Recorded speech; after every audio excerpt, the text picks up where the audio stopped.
आज हम जिस स्किल की बात करेंगे वो है कोऑर्डिनेटिंग स्किल। क्योंकि जब हम टीम में काम करते हैं, चाहे वो परिवार हो, चाहे वो समाज हो या हमारा ऑफिस हो, तो हमें दूसरे लोगों के साथ कोऑर्डिनेटिंग करना पड़ता है, उनके साथ समन्वय बनाना पड़ता है। जितना जल्दी और जितना इफ़ेक्टिवली हम कोऑर्डिनेट करते हैं, उतने अच्छे रिजल्ट हमारे आते हैं और प्रोजेक्ट टाइम पे पूरा होता है, काम टाइम पे पूरा होता है, उसकी सफलता के चांसेस बढ़ जाते हैं। आपने देखा होगा जो छोटी छोटी चींटियां हैं, दीमक हैं, चिड़ियां हैं, मछलियां हैं, बहुत सारे प्राणी कोऑर्डिनेट करते हैं। बहुत सारे लोग संयुक्त रूप से एक साथ काम करके अपना शिकार करते हैं या अपनी जीविका चलाते हैं या अपना घर बनाते हैं। आपने देखा हो दीमक कितना बड़ा घर बनाता है या चींटियाँ कितना बड़ा घर बना देती हैं। तो वो कैसे करती हैं? क्योंकि वो एक दूसरे से कोऑर्डिनेट करती हैं और टीम वर्क करती हैं। तो जिसमें ये स्किल जितनी ज़्यादा होगी वो उतना ही सफल होगा। तो हमें इसके लिए ख़ास तौर से कुछ स्किल्स की ज़रूरत होती है जिससे हम इस क्षमता को अच्छे से बढ़ा सकते हैं।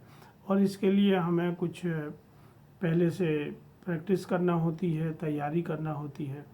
तो अगर हम सबसे पहले तो ये कि रिस्पॉन्सिबल हैं, हम अपना उत्तरदायित्व समझते हैं, तो हम अच्छी तरह से इसको कोऑर्डिनेट दूसरे लोगों के साथ कर सकते हैं। फिर क्या हम में मैनेजमेंट स्किल है, हम लोगों को मैनेज कर सकते हैं।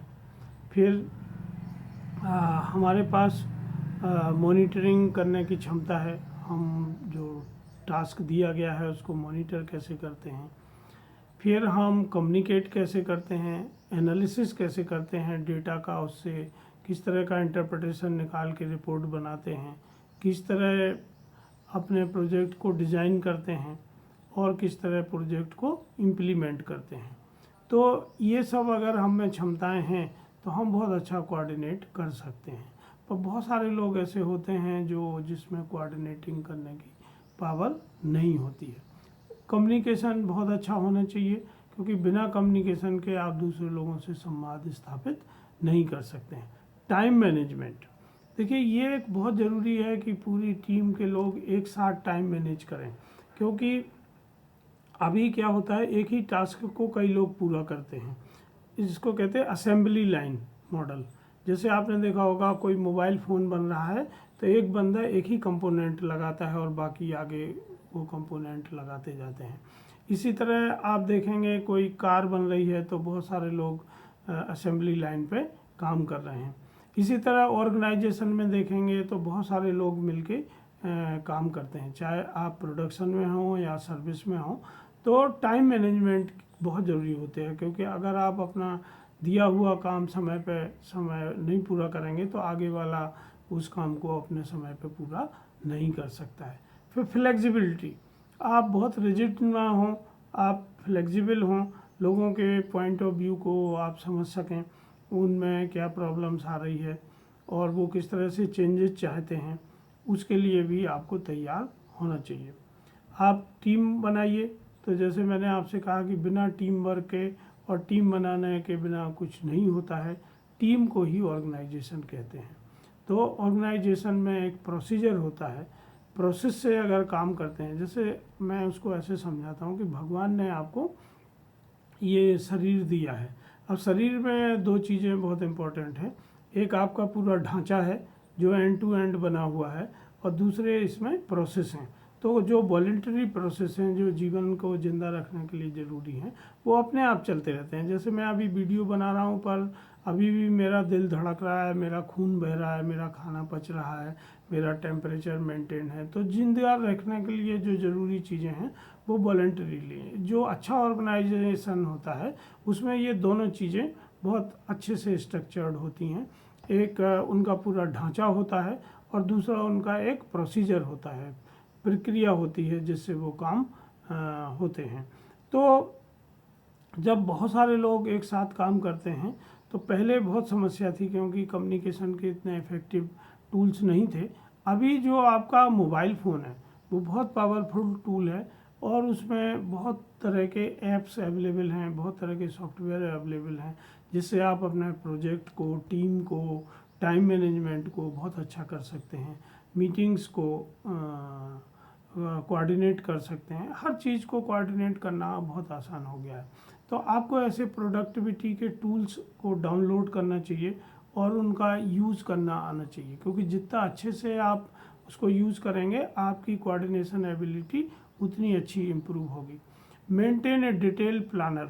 आप अपने डिवाइस के ऊपर जो प्लानर है उसमें एक डिटेल प्लानर बनाइए, सब पूरे टास्क को सब टास्क में डालिए, उसकी टाइमलाइन तय करिए, रोल रिस्पॉन्सिबिलिटी तय करिए, और उसके हिसाब से सबको अगर आप कम्युनिकेट करते हैं तो आदमी को क्लियर संदेश जाता है कि उनको कौन सा काम कितने समय सीमा में करना है।